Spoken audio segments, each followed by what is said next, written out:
it's time to sit back and relax with your favorite drink. And listen.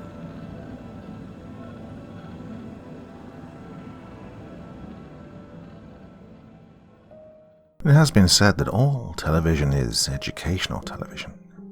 The real question is, what is it teaching us?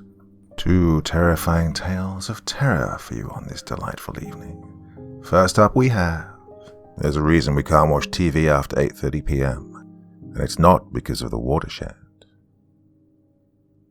If someone is reading this, and I hope someone is, because I'll be lobotomized soon and forced to forget everything, I want to prove my innocence. I spent so many years locked in this sanitarium, and all for protecting the children from that monster of a man. But now it seems I've fallen into the hands of his creation. Please get this out so the children will be safe from the man of 1,000 faces. Back when I lived in the small town of Arkham, Massachusetts, there was little I could do at 10 years old other than indulge my love of TV. Oh, I loved it so much. It's a shame that it was muscled out by the internet. I remembered my misspent childhood days just sat there in front of the beautiful box.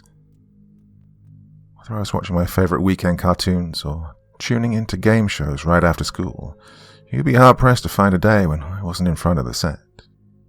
However, like many other children around the area in which I lived, I was forced away from my precious TV at 8:30. The main reason was due to the Watershed ending.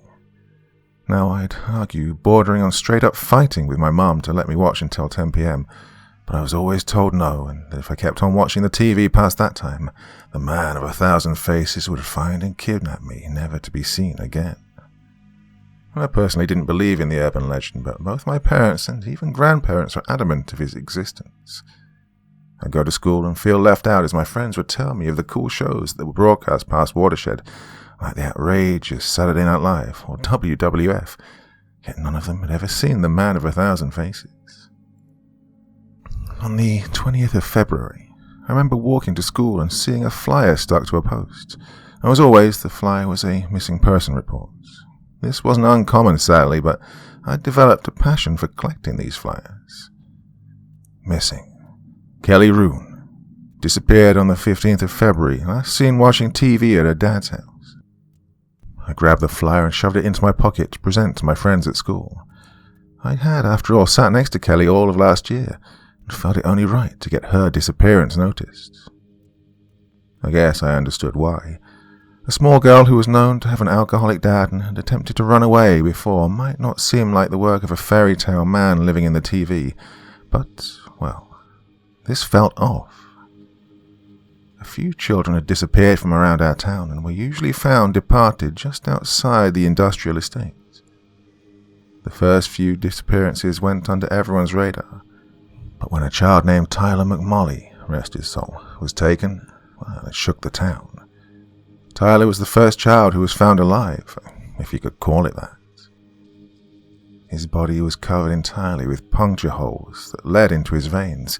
His veins themselves seemed all but collapsed, but he was missing both a kidney and his liver. Apparently his very last words were, "Don't let the man of 1,000 faces get me." But this was from an unreliable source, so take that as you will. I overheard the stories that circulated, and soon they gave birth to the urban legend of Tyler McMolly. Well, now a popular story that kids told on the playground went that one night Tyler was watching his favorite TV show, Marathon, on Cartoon Network. When the clocks turned to 8:30, Tyler was sent to bed, angry and defiant. Well, Tyler waited for his parents to go to bed, and then he made his move. Like a ninja, he silently slipped out of bed and through the crack in his door, softly tiptoed down the stairs and into his living room, where he turned on the TV. Tyler sat down with a remote in one hand and a few chocolate bars that he'd stashed away, and he began searching the channels. After a while, Tyler kept seeing a character that was dressed in the same suit, but had a different person wearing it that corresponded to the show. A prime instance was the black and white checkered suit that was worn by a news anchor, and then in the next program there was a children's show with a person's head replaced with a puppet. Tyler became more and more discomfited by this, but continued looking through the shows until the early hours of the morning. When Tyler's parents woke up at 7 a.m., They were in fits of panic. Tyler had vanished from the house. The only thing left of him was the TV remote, a few chocolate bars, and his imprint in the chair. Well, the neighbors and the police were no help either. Everyone just assumed Tyler had run away until they found his barely living body, that was. The story did its rounds of the playground like any normal horror story would, and from that day on, I began collecting the flyers. When I presented the flyer to my friends and told them the man of 1,000 faces had captured another child, well, they all laughed at me. No one more so than my best friend. Now, my best friend was a guy named Robert, and he, for one, definitely didn't believe in the man of 1,000 faces. In fact, he would actively scrutinize me for even talking about him. Robert was what you'd call a no-nonsense person with a very forceful attitude to boot, so much so that the nickname he had until his untimely passing was Bossy Bart. As part of a plan to show me this man of 1,000 faces was a fabrication, Robert invited me to a sleepover at his house. Once I'd arrived at the house, we began watching TV up until we were told to turn it off by his parents. Robert mockingly said, "Oh, we know we'll risk being kidnapped by the man of 1,000 faces." Robert scoffed at his parents and continued to proclaim that we were adults now and we should be able to watch the good post-Watershed programs. But his mother became adamant. Well, not wanting to be sent back home myself, I dragged Robert to his room, though be it through his angered, gritted teeth. As we sat in the decent-sized bedroom, I decided to recite a horror story based on my interpretation of the man of 1,000 faces. I believe he must have been a former TV personality who one day upset the wrong people by calling a family irresponsible or something. Then, as he left his show set, he was kidnapped. The people who jumped him drove him out to the now empty industrial district, where they beat him and left him in a blood heap, but alive. Fate, however, had a different idea. A large, loose piece of roof fell onto his neck, severing his head. And now, in death, his spirit takes children away from irresponsible parents to show them a better future, and those who would rather return home would end up dead and stripped of their organs for the other children to eat. Word for word, Robert said, "What a load of bull. That's put me right to sleep," the unimpressed tone ringing from his voice. I angrily turned to face the wall to sleep. I didn't need to talk to him during this sleepover after all. Just before I did fall asleep, I saw Robert stand up and mutter something like, "I'll prove it's false." I was woken violently by Robert shaking me. Through my haze, I could see his face looking twisted and distorted through the dark. He almost looked like he was about to die from fear. In my sleepy state, I attempted to ask what was going on, but all Robert did was begin to rock back and forth, crying about the man of 1,000 faces and just how real he was. Before I could do anything, a large snapping sound rang throughout the house, and Robert went still. The once fear-filled boy that was Robert now stood up, completely frozen.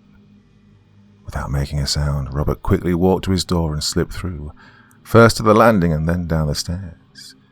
He silently moved into the living room where his giant TV shone a disheartening static around the room.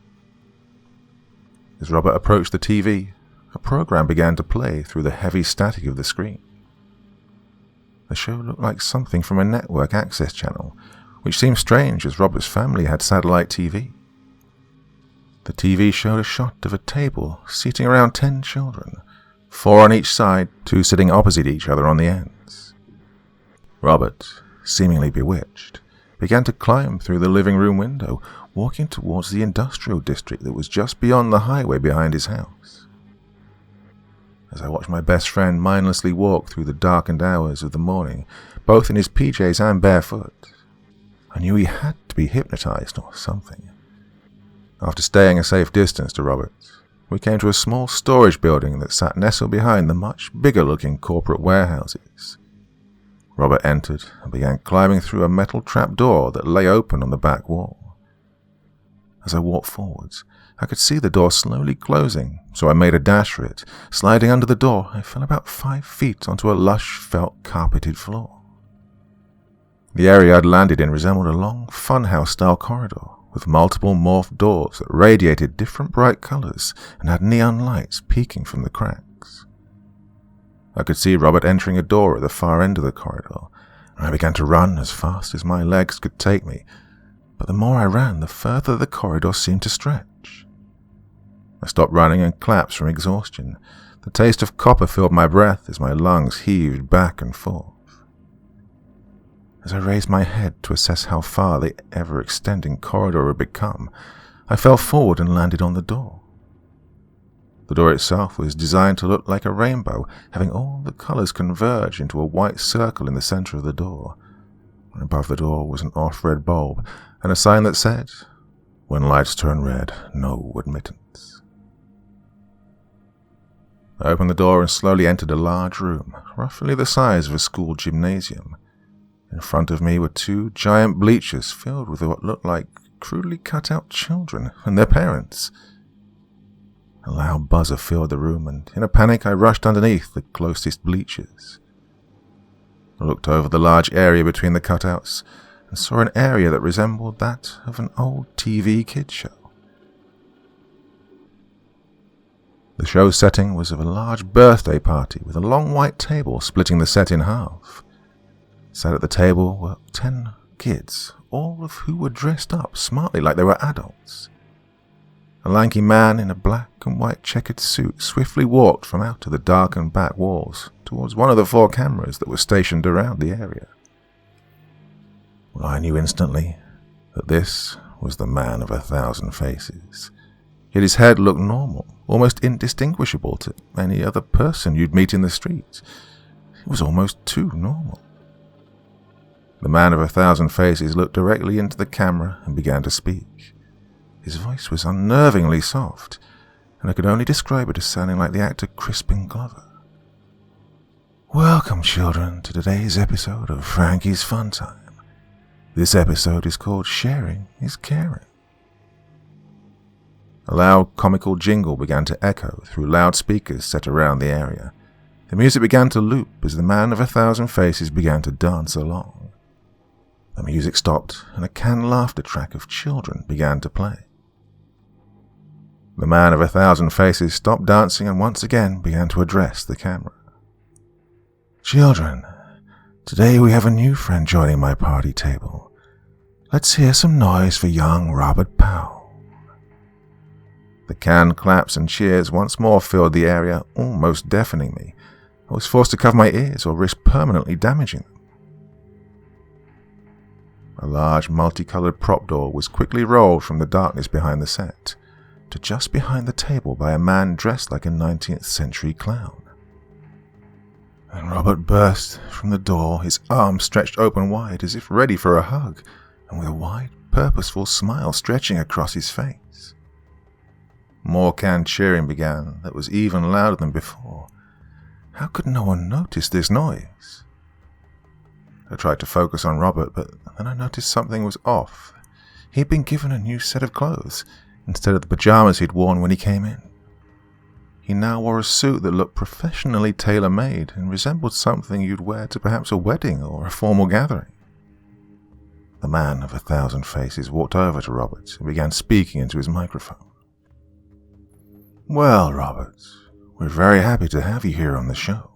Now, as you can see, the party table is full, so it's time for someone to go home. But first, the decision game. What shall it be?" The microphone was pushed in front of Robert, who looked almost in pain from his smile. "Oh, duck, duck, goose," shouted Robert. The speakers erupted again, with hundreds of children shouting, "Duck, duck, goose." The man of 1,000 faces twisted his neck sharply and removed his head. The clown from earlier clumsily ran onto the set and attached a taxidermy goose head onto the stump. I felt my stomach tighten, and a sick bubble began to form from the sight of this monster removing its head and replacing it with a goose's. And to top off the messed up factor, the goose head began to move and talk. How could a man not only remove his head, not die, and then attach a stuffed goose head? Nothing here made any sense to me. The man of 1,000 faces stood firm and looked at the children at the table, and with my attention transfixed on the man, I hadn't noticed them. Every one of them was a missing child from the local area. At the foot of the table sat Kelly Roon, dressed as a stereotypical flower girl. The man of 1,000 faces began walking around the table, slowly patting the children's heads, going duck, duck, duck. Every time he passed over a child, I could see the fear in their eyes, fear that was locked behind a forced, fake smile. The man continued doing circles until he stopped at a little girl roughly 3 seats from the left at the middle. She must have been no older than 6 years at the most. She wore a pretty pink dress with a flower and had a short blonde, crudely done, bowl haircut. The man backed away and the girl's face dropped as she began to cry. The clown picked up the girl and threw her over his shoulder, strolling off into the darkness. Once the girl was out of sight, the man turned to face the camera, saying in a deep, almost dead voice growl, "Goose." I began to inch over towards the direction the clown had dragged the girl. Well, I might not have been able to save Robert, but I might be able to save this girl. When I found the concrete wall, I felt around for a metal door, keeping my back to the wall, hoping no one on the set had seen me. I slowly opened it, making as little noise as possible. I took one last glimpse of Robert, and I squeezed through the door.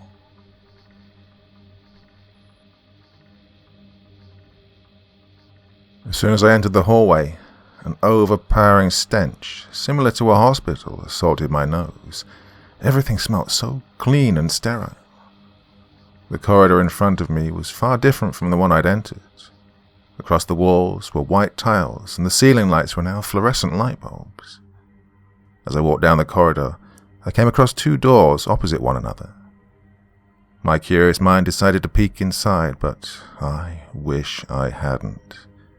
Inside were medical fridges, all labelled with organs and ages. Hearts, ages 5 to 9. Livers, ages 7 to 13. What was this place? Was it some kind of surgery or something? A low metal clunk drew my attention from down the hall. At the far end of the hall sat a set of double doors with the name of a theatre above it. A reasonable person would have run far away by now, but I wasn't a coward, and I didn't want that girl to die, just like every other child. I peeked my head past the doors and nearly screamed. The clown was now wearing a doctor's scrubs, a sheet of plastic as an apron. And the clown was midway through cutting open the girl who lay on a metal table. He began taking out her organs and placing them into different freezer buckets next to his feet. As I leaned in closer, I lost my footing and fell through the door, landing hard on my knee.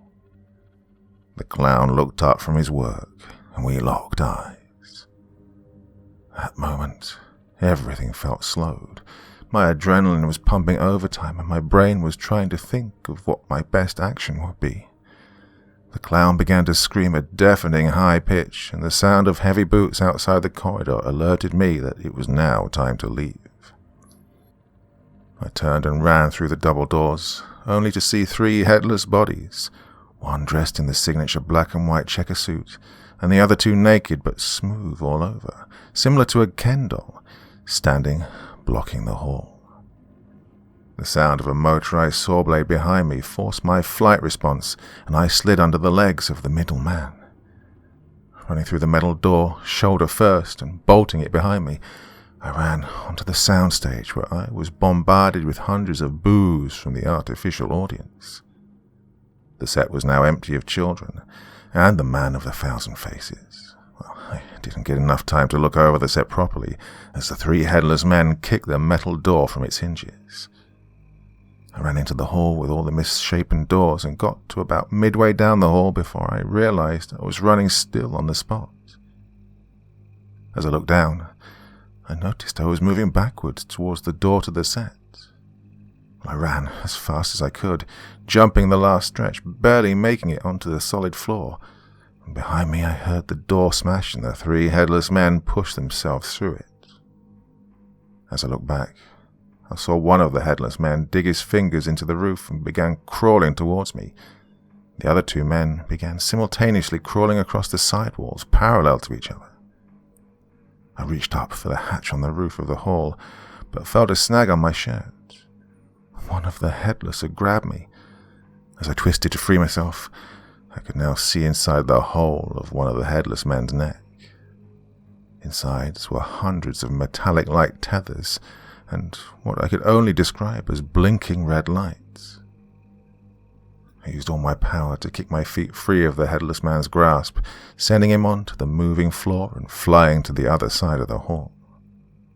Using this confusion, I climbed out of the hole and bolted the hatch shut before running home, stopping only to throw up from exhaustion.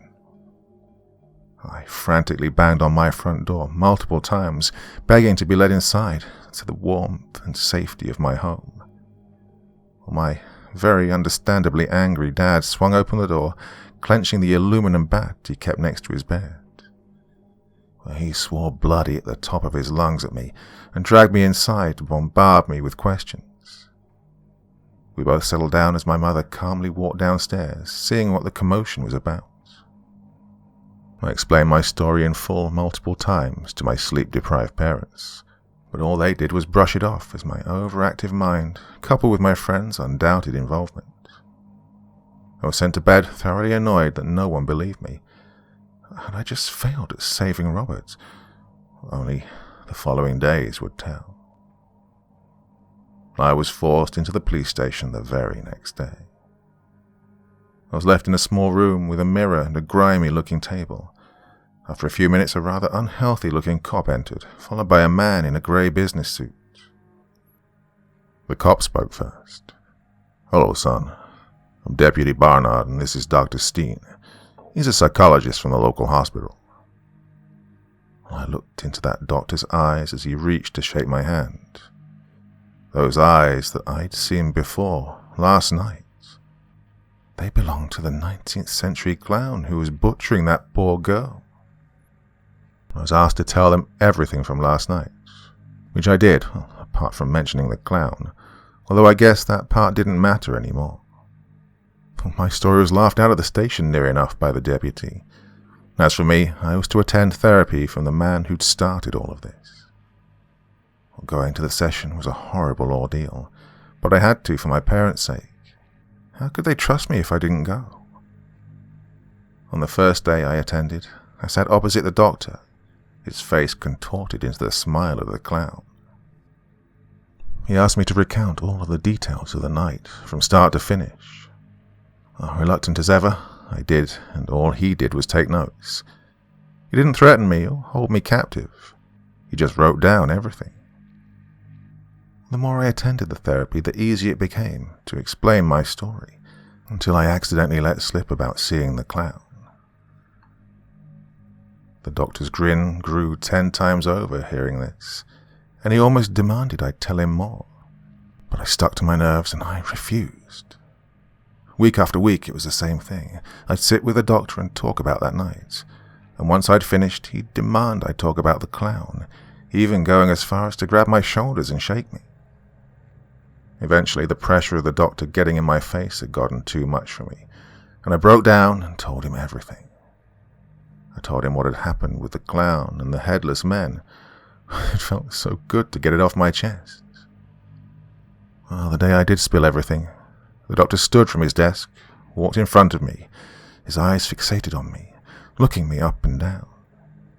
He assured me that our next session would indeed be the last after he'd made some calls. For the entire week I became jittery and uneasy. I couldn't eat or sleep or really do anything productive. My fears of returning to the doctor had begun to ruin my life. Sadly, as is always the case, I had to return for my last therapy session. Convincing my mum had been futile since I started going there, so changing her mind now was out of the question. I sat in the doctor's room alone. It seemed odd he wasn't sat behind his desk, as he always was. As I thought it over more, the door behind me opened. I twisted quickly in my chair, hearing my back crack as I did. And as I watched who'd entered the room, I so wished I hadn't turned around. Standing in front of the door was the doctor, the clown, and the man of 1,000 faces, all of them looking directly at me. Everyone pulled up a chair and formed a circle facing me. The doctor introduced me to the men sat opposite me. Well, after our conversations, I did some digging and found out who the two individuals were who claimed kidnapped you. Friend, these two people are actors from the TV show Party Time at Frankie's. The man of 1,000 faces stood up and introduced himself. Well, hello there, slugger. My name's David Agnew. You must have seen me play my titular hosting part, Frankie. And yeah, I know about those silly little stories and rumors about me, but as you can see, they're not true. His voice was the exact same as from when I'd heard him back at the set. As the man sat down, the clown stood up and did a little jig as he introduced himself. Well, hello, Sonny. My name is Alan Smithy, and I play bongo in the TV show Party Time at Frankie's. He finished his speech with a honk of his foam nose, but I know this wasn't the clown I'd seen from that night. Although his body and face were pinpoint accurate, his eyes weren't the same. The doctor placed a table in front of me and placed a metronome on it. His words went something like, "Look deep into the metronome and hear my voice. What you saw was the backstage of a children's TV show, one your friend was on. He ran away afterwards because he was so upset. You then saw a clown and he scared you, and you ran into some mannequins, and now you're deathly afraid of them." After that, he began saying a series of unconnected words. Frankie, clown, 1,000 faces, TV show, party. After that I blanked out, unable to remember anything. I did, however, start to scream and cry as I saw a clown sat opposite me. After attending the therapy, I was diagnosed with 2 new fears: automatonophobia, which is a fear of human-like figures that were not alive, like mannequins or robots, the other being coulrophobia, a fear of clowns. I couldn't walk past shop windows without becoming afraid, nor could I attend the circus or risk breaking down at the sight of the colourful entertainers. Most of my time from then on was spent inside my room, away from my fears, trapped and alone, but safe.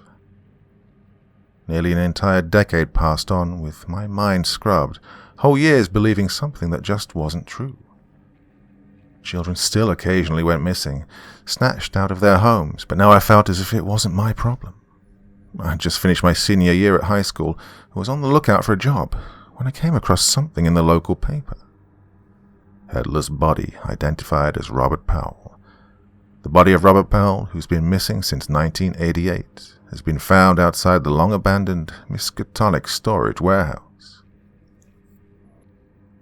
After an autopsy of the body commenced, the blood and fingerprints were an exact match to Robert's medical profile. The autopsy was conducted by MD Stuart Stein a day after the recovery. More on page 12. I began to remember Robert, how he ran away after appearing on a TV show years ago. I just couldn't remember what it was called, so I went to the only place I knew that would have some record of it, the library. I spent days, almost a week, poring over the periodicals in hope of finding something, or anything. I looked over the newspapers and TV guides, just hoping for a single reference to the show. Every time I thought I drew closer, I hit a dead end. Well, I thought I'd hit the jackpot when reports of a killer dressed as a clown were spotted, but to my annoyance, it was just an article on killer clown sightings in Derry. I sat huddled in my corner of the library, away from prying eyes, as the last patrons of the day shuffled out and the night watchman began to close on me. And I slammed down my fist in frustration. As I did, a horrible breeze softly slipped past me. The breeze must have knocked one of the last newspapers I couldn't reach off of the shelf somehow. As if intended for me to see, the front page lay sprawled on my lap, mocking me. My locked and troubled heart began to beat uncontrollably. There on the page was the man of 1,000 faces, Frankie, and the clown. The adrenaline in my veins forced me to clutch the newspaper tight as the watchmen began to usher me out. I guess they didn't care too much about the newspapers because I still held it in a vice-like grip. I ran home, not stopping for the weather nor the traffic. I was completely oblivious to the world around me. When I reached the safety of my room, I locked my bedroom door with a deadbolt and pushed my cabinet in front of it. I didn't want to be disturbed by anyone. I placed the newspaper onto my desk and began studying it from every angle. To a normal person, it would just be a normal copy of the Arkham Gazette, but to me, it held answers. The picture on the front was of Frankie and the clown standing among doctors and nurses in the children's ward of Denver's State Hospital. The caption underneath read, "Local doctors celebrate as the first child heart transplant is a success." Dr. Stein West, nephew of ostracized Dr. Herbert West, proved he was indeed nothing like his uncle. Having been donated a heart from a donor, Dr. West modified and then inserted the organ into a pacemaker and successfully transplanted the organ. To help with the festivities, both Dr. West and head nurse Michael Morgan dressed up as the children's favorite TV show characters from Party Time at Frankie's. Nurse Morgan dressed up as host Frankie, who children nicknamed the Man of 1,000 Faces, and Dr. West dressed up as Bongo the Clown. The TV show, as anyone who was around in the 60s would know, was called Party Time at Frankie's. It was a weekly show where children would compete for prizes. Unfortunately, due to the sad passing of Frankie's actor, Randall Yates, the production was shut down and the studio was sold off to Miskatonic University. I put down the paper, trying to comprehend what I just read. Stranger still, as I read certain words, my head began to throb. I made it a painful note to write down the words that hurt. Frankie, clown, 1,000 faces, TV show, a party. I then recorded my voice on tape and began playing the words back. Everything I thought I knew was pushed away for the truth. That night I spent at Robert's house, and how he'd been mesmerized by the TV show. The TV show, it's where everything that went bad had begun. Well, that night I stayed up late flicking through the channels on my mini TV, trying to find the correct station. It must have been a few minutes past 3 when I came across the horribly made opening for the show. The obnoxious music blared from the speakers. "Welcome, boys and girls, for the greatest show in the world. Put your hands together for Party Time at Frankie's." As soon as the show began to play, I knew something was wrong. The set looked far more professional and was shot almost like it was on a 16mm camera. When Frankie and the clown appeared, I felt shocked, as they were both most definitely not the two I'd encountered years ago. In fact, this felt like an entirely different show. Every now and then I'd see a brief clip spliced into the footage. It bugged me so much that the next night I carefully took my parents' VCR and copied the show. As I watched over the tape, I became more and more aware that there was a single frame image there. With great effort, I managed to get the single frame on pause. It was something I'd seen before. A single metronome sat mid-swing with a line of text reading, "Come to our studio to appear in an episode of Miskatonic Storage Depot." This is how they'd done it. How they'd hypnotized any child who watched the show. But that was going to stop now. I would make it stop. The following night, I made my way to the now derelict industrial district, just off Derby West Street. The industrial buildings all now looked hollowed and abandoned. Over the course of a few years, Arkham's industries had begun to migrate to cheaper and closer places. The only true industry left here was the surprisingly bountiful fishing trade. I walked in the shadow of corporation warehouses long since forgotten by their owners until I reached it, the overgrown and crumbling ruins of Miskatonic's storage depot. Once I found the hatch to the set, I began attempting to move it, but with no luck. It felt almost welded shut. Well, thinking back, I suddenly got a horrible thought. What if the way forward only opens for children? The notion left me with two viable options. Number one, I could come back with explosives and blow my way inside, but that would let everyone know I was coming. The second idea was better, but it would force my morals to be questioned. I'd have to send a child here. 2 weeks slowly dragged by until I found a babysitting job. Nothing special or spectacular, not a celebrity or anything of the sort. And what happened next felt like a daydream. It was the exact opposite of anything I would have normally done. I let the child watch TV until the show came on, and just like Robert did so many years ago, the child went stiff and began walking out the front door and towards the industrial district. I kept a nice pace with the child and followed him to the trap door, which opened as the child walked towards it. As I dropped down the hole, I hoped to land on the soft carpet, but instead I landed on hard concrete and shreds of ripped carpet. The hallway had not fared any better than the building outside, as all the doors of different shapes and sizes had now all but fallen apart or rotted away. I looked at the child, who gleefully skipped across the floor with no resistance. I thought I wouldn't be so lucky, but as I walked I found the floor slightly shift and then jammed to a stop. My older brain finally clicked on to what had been happening. The corridor was actually a large treadmill, most probably made to stop unwanted visitors. But like the rest of the area around me, it had withered and broken with age. I entered the already decrepit set of Party Time with Frankie. Time had fared no better here either. The set looked decayed and rotted. The only things that looked new were the table and chairs that sat the children. I hid behind the now rotting bleachers. Frankie walked forwards to address the cameras.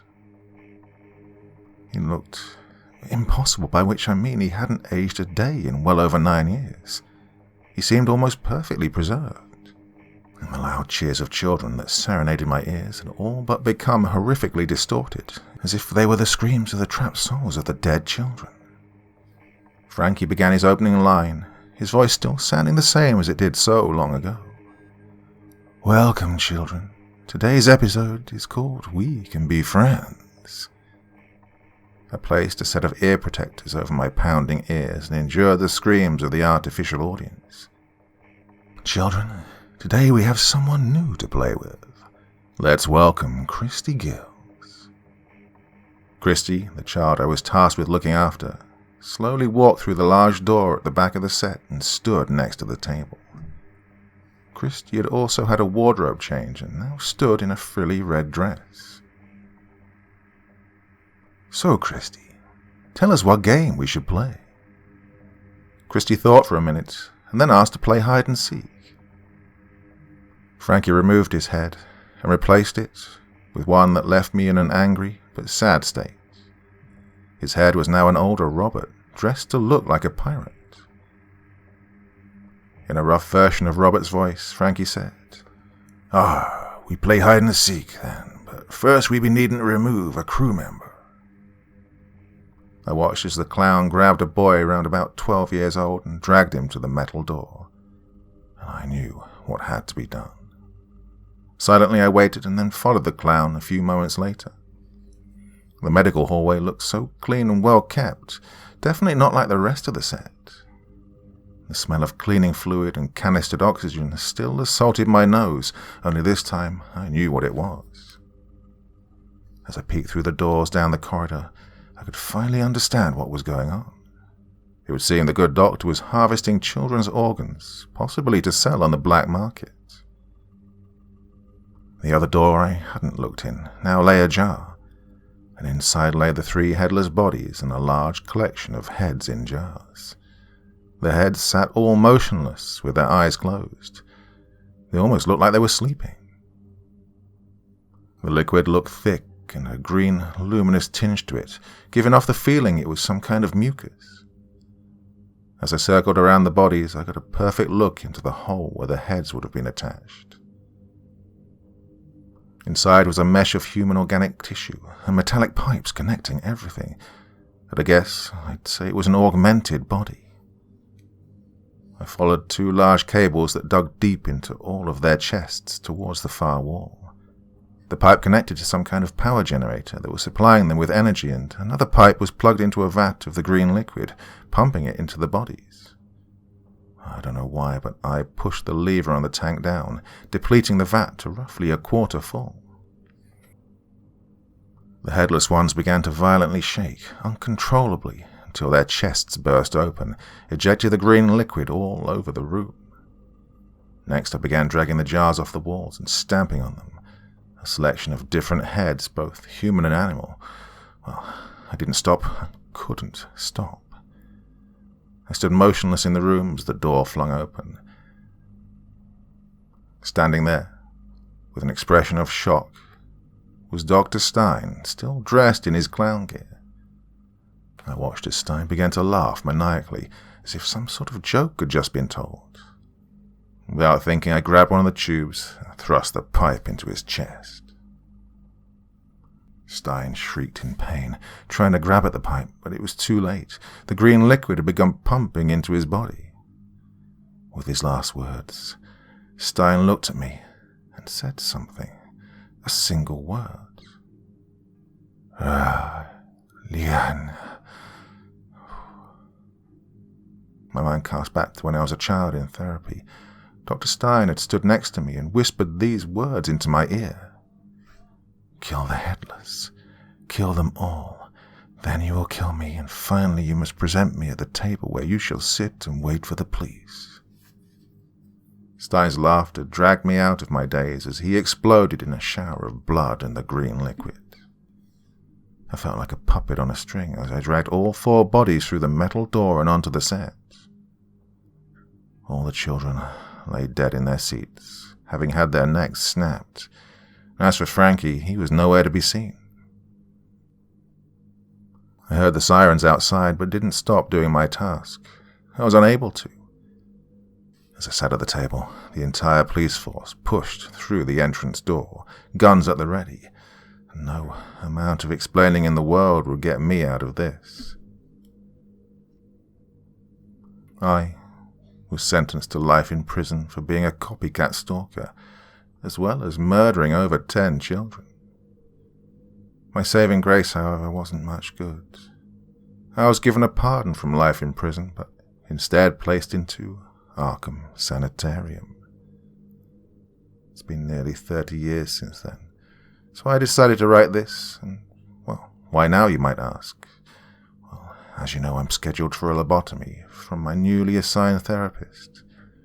The strangest thing is that he looks so similar, like a friend I had as a child.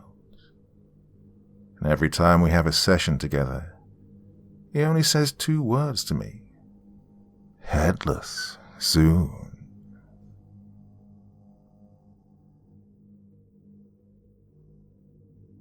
The game to end all games.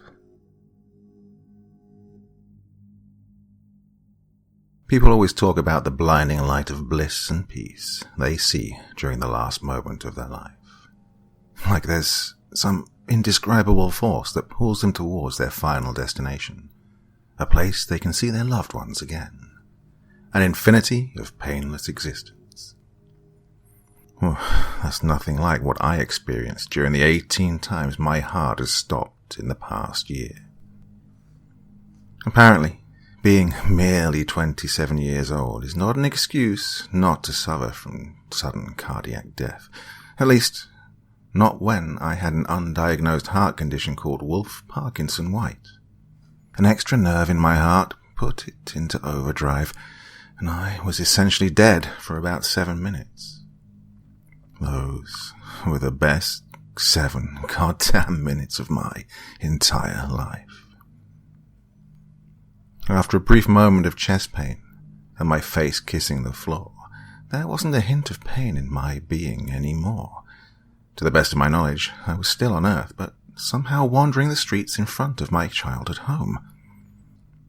I saw my parents playing with a younger version of myself in the garden, running around on a beautiful summer's day chasing me with a water hose. My mum was holding a couple of ice cream cones for me and my dad. It was a moment of pure bliss, locked safely in my fondest memories. My life didn't flash by, and I was simply trapped in a beautiful moment, and although I knew I died, I felt no fear. However long I spent watching myself, it was simply not meant to last. Before long, I was violently jolted back into reality as they shocked my heart into a normal rhythm. I woke up for a brief moment, screaming in agony before passing out once more, something I don't remember, but was told by the nurses after the fact. They sorted out my heart as best they could, cut the extra nerve, and kept me in the hospital for observation. I had survived unscathed from the ordeal, and after a bit of healing, they allowed me to go home. Well, call it limbo, the place in between, or friggin' afterlife, whatever you name it. I knew I needed to go back. Unfortunately, the internet doesn't offer much in terms of the afterlife.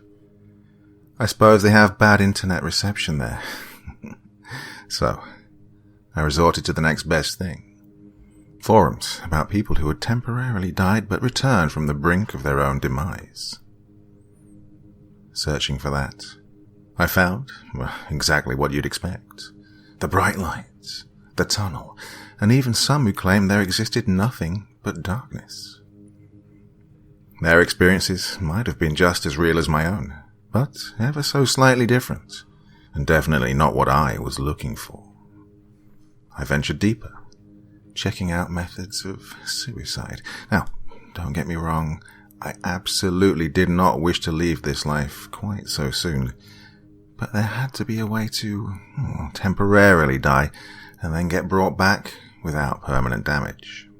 Of course, Googling suicide only served to get me a list of prevention hotlines, so that was a short and unsuccessful mission.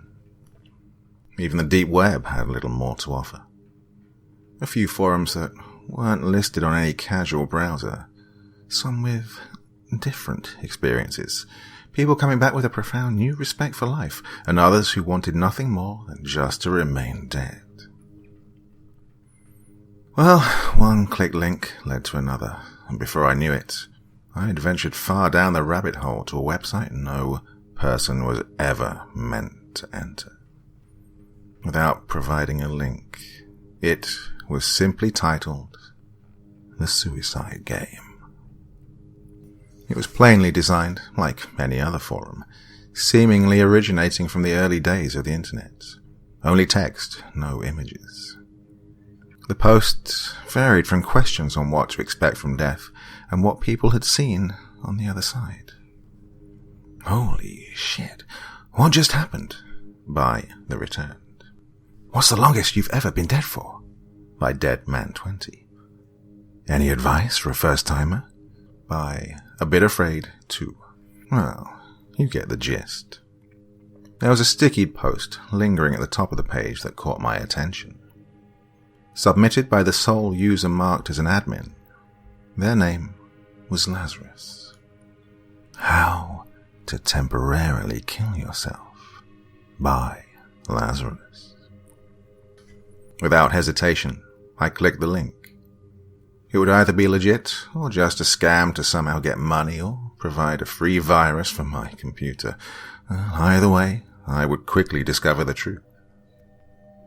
Are you brave enough to have a peek on the other side of life? Finally get a first-hand answer about what happens once we die? Maybe you've already had a glimpse and want more, but without the mess of actually staying dead. Then, Mortinux might just be for you. A catchy description, I thought to myself, as I scrolled a bit further down, only to be met by a much more serious message. Warning. Read the following before purchasing Mortinux. Individuals who suffer from a chronic heart, liver or kidney disease, as well as psychological disorders, should refrain from using Mortinux in any capacity. The drug will temporarily stop your heart from 1 to 3 minutes by altering nerve conductivity between your atrioventricular node and Purkinje system. The electrical activity is quickly restored as the drug dissolves, and you will be back to normal. Instructions on dosage will follow your order. Do not, under any circumstances, exceed recommended dosage or frequency of administration. Package contents: 24 sublingual tablets. Delivery time, 5 to 7 days. Don't believe us? Try a sample of free tablets, free of charge. I clicked on the last link for the free sample. Yeah, taking drugs from a stranger is objectively a bad idea, but honestly, who'd voluntarily part with expensive drugs just to mess with someone? Even though I had suffered a heart attack, the doctors had assured me it would not occur again after having undergone treatment. After all, I was still a young man with a rare but treatable heart condition. I waited 5 days, and the sample arrived in my mail, conveniently disguised as regular vitamin C tablets. I locked myself in and read the instructions. It was pretty much the same as advertised on the website, with some advice on where to take the pills and to have some water and food prepared for your recovery. After little consideration, I thoughtlessly put one of the pills under my tongue. It burned slightly as it dissolved in my mouth. I counted my breaths nervously, holding one hand on my chest to see if it was working. Darkness. I don't even remember going out. Stripped from my body, I found myself walking inside an unfamiliar house. A family sat in a small living room, warmly lit up by a burning fireplace. Their windows were covered by a thin layer of snow, and a beautifully decorated Christmas tree stood idly in the corner, protecting a pile of colourful presents. A young couple sat snuggled up in a sofa, watching as their little son ran around with an excited smile on his face. It must have been quite early in the morning, because it was still dark outside. The kid grabbed one of the presents and tore off the wrapping paper. Their shared bliss froze me in place. I could feel their warmth as I watched them just living their best life, not a care in the world as long as they had each other. The son shrieked in excitement as he discovered a set of tiny model cars hidden within his presents. He instantly started playing around, making pretend races with his new toys. It was the purest moment I had ever seen. Their happiness radiated towards me, filling me with unspeakable joy. The crackling fireplace emitting its angelic sound, getting louder by each passing second. In fact, it was too loud. A log had somehow fallen out, and a spark had set fire to the curtains. I yelled out for the family, but I was nothing more than an invisible observer in their world. Within a minute, the room became engulfed in flames, and the distracted family had not noticed it in time to get out. The door was blocked by flames, and I could do nothing but to watch helplessly while they burned to death in their home. I violently gasped for air as I was brought back into the real world. I still heard the helpless screams of the family echoing in my ears. In real life, only a couple of minutes had passed, but it felt much longer in purgatory. I'm not ashamed to admit, I wept. Throughout my life, I've had loss, my parents dying at a young age from terrible disease. I've gone broke due to student debt, and have had some trouble finding a place in life, but nothing compared to watching that family hopelessly being trapped with no chance of escape. 2 pills remained from the free sample I'd received, and I threw them both away without a second thought. I wouldn't voluntarily go through that again. A couple of weeks passed as I attempted to push the memory of the ordeal to the deepest pit of my mind, pretending it had been no more than a horrible nightmare. But life's a bitch, and then you die. Quite literally, in my case. By some stroke of luck, I had landed an interview, but on my way to said meeting, I suffered another massive heart attack. My chest was pounding, pain stretching down my arm and to my back. I couldn't breathe, nor call for help. I simply fell to the ground, clutching my chest, once again enveloped in blinding, everlasting darkness. There were no illusions of pleasantries awaiting me on the other side that time. I was plunged straight into a nightmare of sorrow. I stood on a quiet road in the middle of God knows where, surrounded by tall trees protecting the place from sight. I had nowhere to go. A car lied smashed to bits on the side of the road. A woman, clearly broken by the impact, was hanging halfway out of the door, while a man desperately yelled for help.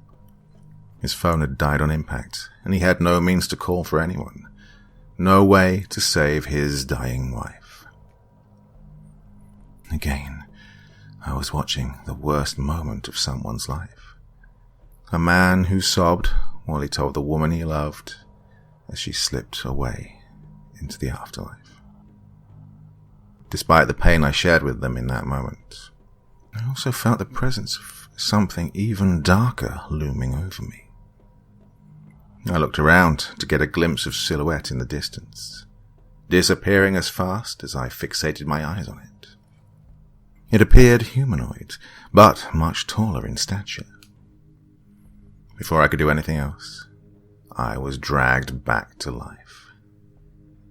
Now, let me tell you, the pain from the cracked ribs after having an inexperienced person performing chest compressions on you is not something you want to feel after waking up from death for the third time.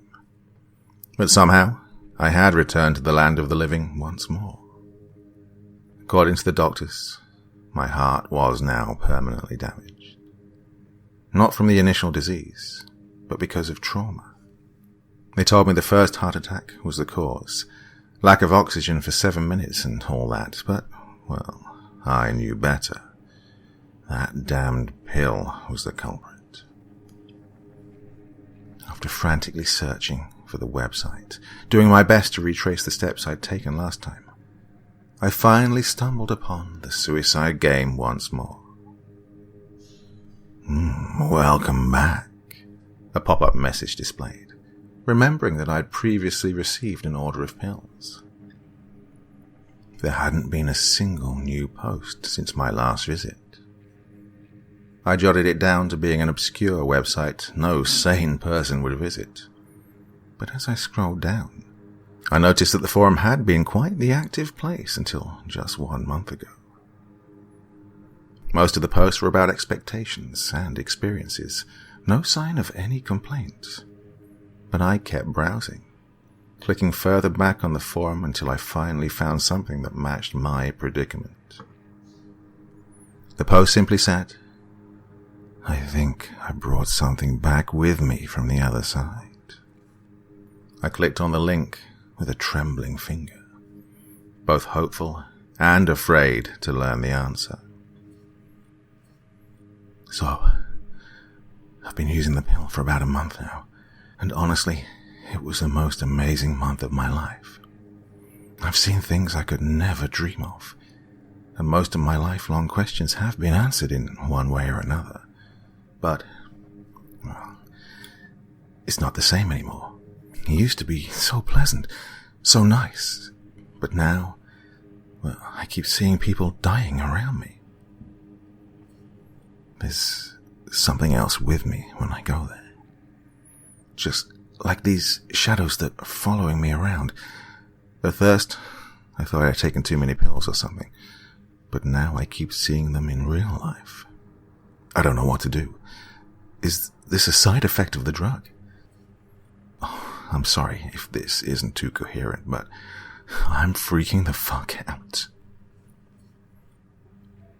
That was his last entry. A few other people commented similar experiences, giving the silhouetted figures a name. The Shadow People. Some of the users suggested stopping the pills, while others said to just ignore the shadows, as they weren't interfering. Nothing there could help someone like myself, who regularly suffered from unexplainable heart attacks, even when not using the drug. No. Had I not thrown away the remaining pills, maybe the doctors could have helped me. But I was doomed by my own hand. While trying to play with death, I'd invited it into my life. They did what they could, giving me some anti-arrhythmic medication and an implantable defibrillator. It could buy me some time, but the doctors were not hopeful for my prognosis, saying I could last a few years if I turned out to be very lucky. It wouldn't even be a month before I suffered another heart attack. The defibrillator tried its best to put my heart back into sinus rhythm, but during that time, I once again faced another horrific sight. Despite being unconscious for less than a minute, it appeared that time passed very differently while in limbo. What met me on the other side was nothing less than a massive natural disaster. An earthquake in a country I couldn't recognize. Structures had fallen around me, and all that echoed through the air were the cries of despair. I couldn't understand the language, but the pain, well, that needed no translation. I walked around to see people crushed by fallen concrete. Some were trapped, while others were moments from death. My eyes met those of a man gasping his last breath, but when his lights went out for the last time, I could have sworn he stared back at me. He understood what was about to happen. A sense of peace falling over him as he knew he was no longer alone. He had passed on to whatever realms exist after death. But for a brief moment, we had been together in purgatory. I remain in solitude. I walked around the ruins of what used to be the home of thousands of people, witnessing destruction far beyond anything they could cope with. The shadow people lurked in my peripheral vision. They were just like the silhouette I'd seen before, but clearer this time, undoubtedly humanoids. They simply stared at me as I wandered around, pitying the traumatized citizens. I was repeatedly brought back from purgatory, never being allowed to simply remain dead and finally move on. Each time, I would be greeted by horrific sights, intertwined with the shadows studying my every move in their domain. In the coming months, I would die 14 more times. Never permanently, naturally, but enough to realize I had meddled with something I was never supposed to. I knew it, and the shadow people knew it. Little by little, they started following me back from limbo. They were everywhere, never interfering, never approaching, simply observing me as if I was some sort of pathetic lab rat. There's a fine line between life and death, a brief moment where people exist in purgatory. For most, this is nothing more than a short journey on the road to a better place. But for some who are stuck, this can be an everlasting nightmare. At the moment of death, I know they can see me, and I do my best to assure them. Whether I am being kept alive by the efforts of the doctors, or by the mysterious pill I consumed so long ago, I don't know. I'm just patiently awaiting the day I can finally rest. My only comfort while I wait is to provide the passing people with a brief moment of peace as they accept their fate.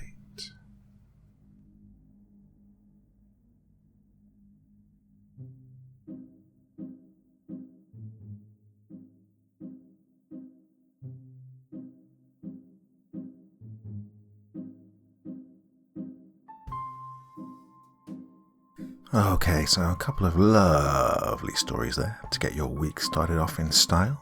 And, going to ask you something. I've been looking into the old classics, ones that are available in the public domain, like on a worldwide basis. And the The couple that I've found are, well, obviously Dracula and Frankenstein. And I'm thinking of doing some recordings of them. Now they're both big-ass books, so it's going to take me quite a while to do. If you like the idea, let me know. If you have a preference for which one you'd like me to do first, let me know that too. And they may find their way onto the channel here in a month or 2 or 3 or 4, however long it takes me to do it. But it's something I've wanted to do for quite a while, the old classics, and like I said, there's no kind of legal basis for me not doing them. So, let me know what you think of that. Hope you enjoyed those 2 stories this evening. Back again. Oh, what day is it? It's Monday, isn't it? These weeks are flying by. Okay, back again here on Wednesday. Maybe something on the other channel on Tuesday. If not, then an extra special podcast coming up on Thursday. I think 9 or 10 stories, all based around, all centered around Alaska. A lot of stuff that hasn't appeared anywhere else before, so please tune in for that. It's going to be a good one. Well, till next time, very, very sweet dreams, and bye-bye.